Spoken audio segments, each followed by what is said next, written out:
Hi folks, Darnell Mac here with Stamps by Kate. I am working on a new quilt today called the Clamshell.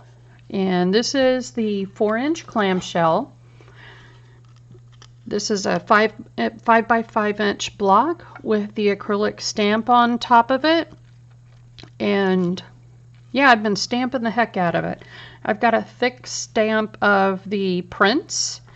And then my light color, I have a fairly large stack of this one. I need to stamp some more. And this is what it looks like when I've stamped it. I kind of did a rotating to kind of minimize the white space in here, so I can minimize the fabric, and that's the beauty of being able to fussy cut these things, is I can kind of get that right in there, flip it around, and stamp the next one. Process for stamping these larger stamps is you bring your ink pad to the stamp and you just tap it along the top to get enough ink on there and stamp your fabric. Just like that. Yeah, got it close. It still won't show through. So anyways, now I'll just get to start to cutting these out. But I've got one started. I thought I'd show you what this looks like when I'm making units like this. Just the four clams, and I stitch from here to here and here to here, and then I do this side, and then I attach from here to here. So let me show you how that looks. I'll do these. I'll do the pairs. And then these tuck into each other. So it's right sides together. You can see that this is the way I've done the curves. I don't even clip my curves. They're all on biases. And so right sides together right here.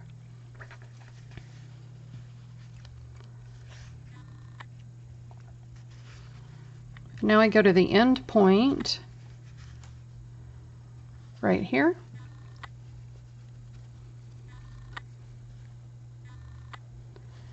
Tap those. All right, check both sides. And now I've got this little tick mark right here and a matching one on this side. And that's basically that halfway point. I find it easier to match these up. Put my straight pin through there. And I'm off to go. Now, it doesn't matter whether you go from this direction or this direction. I find it easier to have the gathers on top, or the more loose fabric, than on the back, but you do you. It doesn't really matter.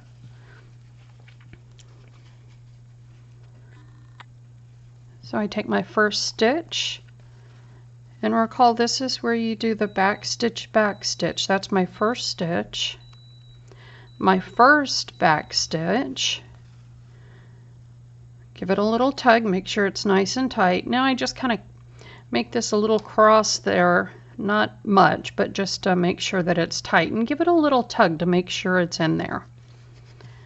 Now I just, finger the seam allowance so that they quasi match, and I'll take a few stitches.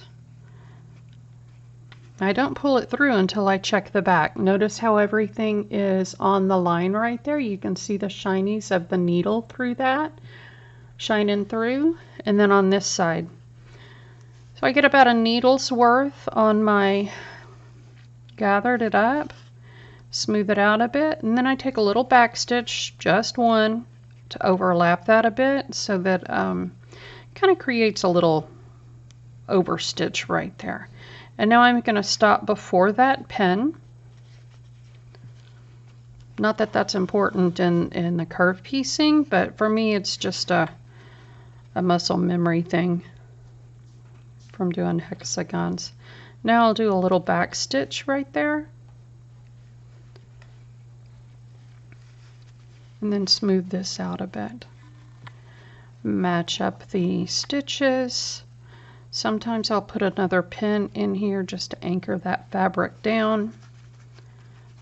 Finger it up so that the edges kind of match. And I keep going.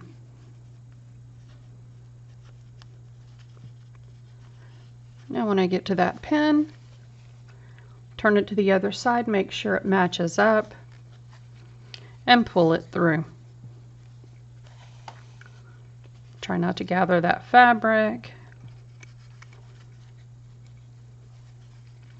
These curves are easy to do by hand. I actually do them better by hand than I do by machine. But I've done a drunkard's path by machine in a heartbeat about this same size. So you do you on this one. I just prefer hand piecing, mainly because I'm at work every day behind a computer and I get bored with that. I don't want to be at the machine while I'm at home as well. Now I do a back stitch, give it a tug to make sure it's nice and tight. Now I'll cut my thread, and now I give it a press. I kind of let the fabric go the way it wants to, which is typically down from this curve to this curve, and I gather that bulk on the other side. Give it a finger press, or if you've got a pressing tool, there you go. I've got that in there. Now the next step is to do these 2 points, and it's the same process. So I flip this over, right sides together. I do that center point only because I find it easier to lock that in place. Just shove your seam allowances out of the way of where your stitches will be. Oops, I didn't get it the right way. It's got to go that a ways and right there. Now I can see where my stitches are on this side. And I'm not right there at that tick mark, so I'll scooch it over a wee bit.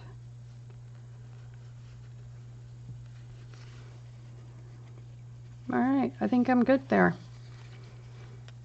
Now I'll go to my starting point right here.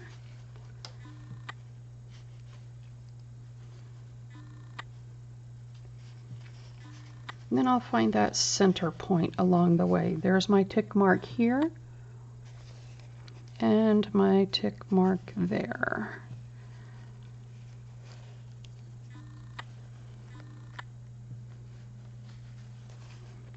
Yeah, not too close.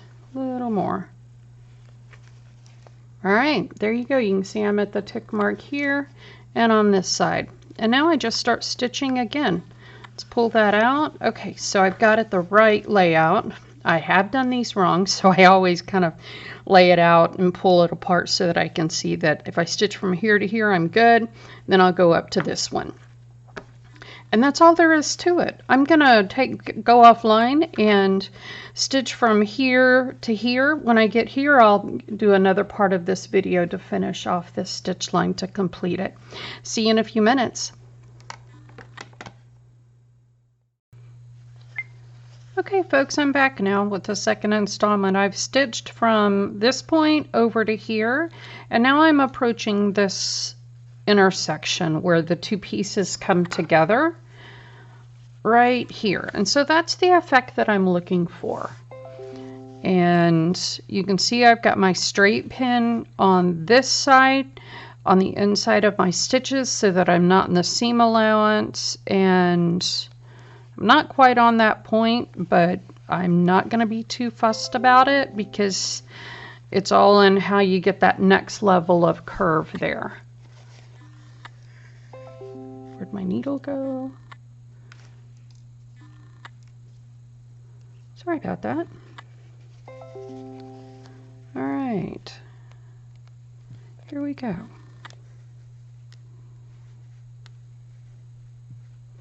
The main thing is just to not go into the seam allowances. So you can see I'm on this side of my needle, because if I go past, I'm in the seam allowance. Now I'm going to do my 2 back stitches right in that last stitch. Careful not to go into the seam allowance. And let's open it up and see. Okay, good. You can see that little gap right there, so I'm not into the seam allowance. So now I whip this around and get my head wrapped around it. That's what I'm wanting. And so recall I've got a tick mark here, and I'm going to match that to this point here. Check it on both sides and I'm good.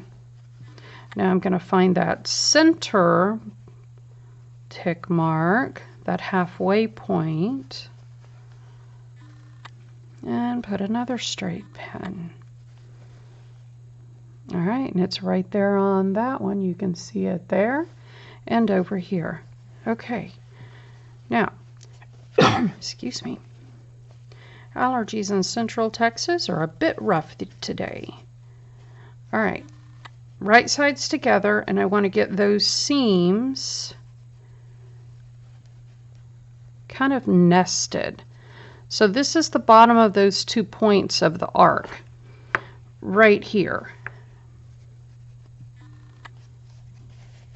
So I'm going to pull this, tug on this side, and I'm going to tug on this side and pull that out, because that way I don't get this inside point tucked in there. All right, and I've got it held with my fingers. And if your needle and thread is on the wrong side, just travel through the seam allowance. Now I'm going to take a bite out of my fabric and check it on the other side. I want to make sure that I'm not in the seam allowance on the inside, because that would create a pucker. Now I've lined that up. You can see the edges of my fabric right here are kind of lined up. Take my first stitch, my first back stitch.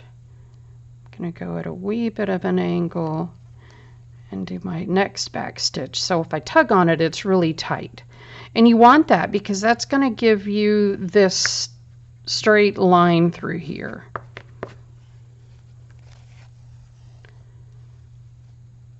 All right, now I take a few stitches. Okay, I'm on both sides of the line here, and I'm good to go now. Now it's just finishing like all the rest of them. Just stitching on that line. And on these curved pieces, I try to cut on the cut line so that I can match up the edges and be a bit more confident that I'm sewing on the stitch line on both sides. And I always check on the back every now and then just to make sure. Smooth out my little gathers. Take a bite out of it there. And now I'm going to scooch this up. If you ever want a straight pin, just pop one in there to kind of control the fabric. Doesn't matter where. You know, in the last couple of days I've done these little 4-piece units. I think I've done about 15. I had a few days off at work and enjoying the heck out of just doing some slow stitching. Listening to an Audible book. Now if the gathers get in your way, just pull them out of the way. Alright, getting a little fiddly with that straight pin, so I'm going to pull it through. Smooth the fabric a wee bit. And these curves, I allow them to kind of drape across my finger. It kind of helps with controlling that curve. Don't be concerned about your stitch allowance, your seam allowances in here, not seam allowance, but the stitch length. Just make the fabric stay together. It doesn't really make a difference when you turn it onto the other side. Sometimes I get a little fast or can't control the fabric a wee bit. And I've done my 2 back stitches. Tug it just to make sure. You can always open it up a wee bit, and if it's loosening up too much, just take another little back stitch. All right, snip my thread here, and let's see what it looks like. So I'm going to give it a quick press on this side.